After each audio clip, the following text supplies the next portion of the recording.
आरव नाम का एक 9 साल का लड़का था जो एक छोटे से गांव में रहता था। उसके माता पिता गुजर गए थे और वो दुनिया में बिल्कुल अकेला रह गया था। वो अपनी मौसी के साथ रहता था, लेकिन वो हमेशा अपने बच्चों में व्यस्त रहती थी। आरव बहुत अकेला महसूस करता था। स्कूल के बाद हर रोज आरव गांव के बाहर जाता था। वहां एक छोटी सी पहाड़ी पर एक बहुत बड़ा बरगद का पेड़ था। उसकी शाखाएं लंबी सुरक्षात्मक बाहों की तरह फैली हुई थीं। पेड़ की छाया में आरव सुरक्षित और आरामदायक महसूस करता था।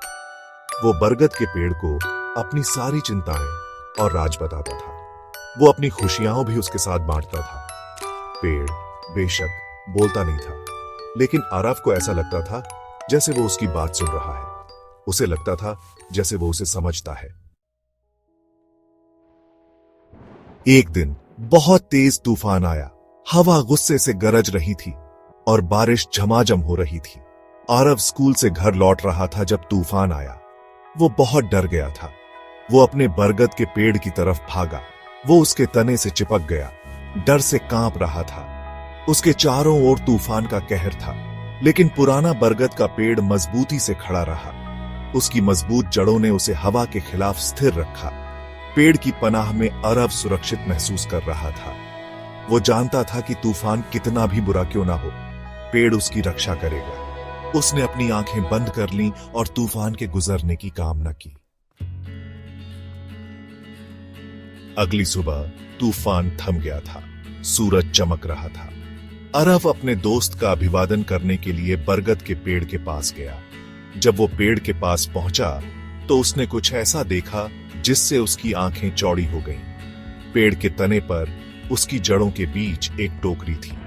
आरव ने सावधानी से अंदर झांका।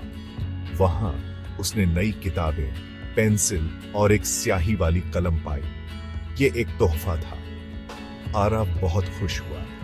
वो जानता था कि किसी ने जो उसकी परवाह करता है ये तोहफा छोड़ा है। उसने बरगद के पेड़ को कसकर गले लगा लिया। उसने कड़ी मेहनत से पढ़ाई करने और अपने जीवन में कुछ बनने का वादा किया।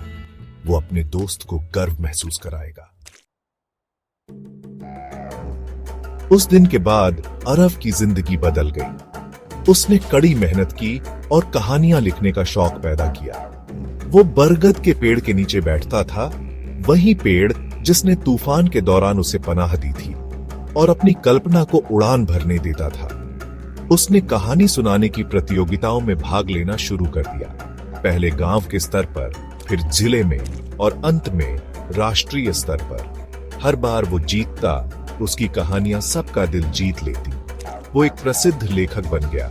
बच्चों और बड़ों दोनों को उसकी किताबें पसंद आती थी।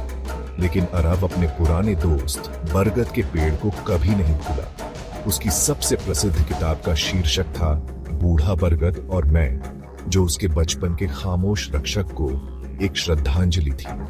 हर हफ्ते वो गांव जाता और बरगद के पेड़ की छाया में बच्चों को अपनी कहानियां पढ़कर सुनाता।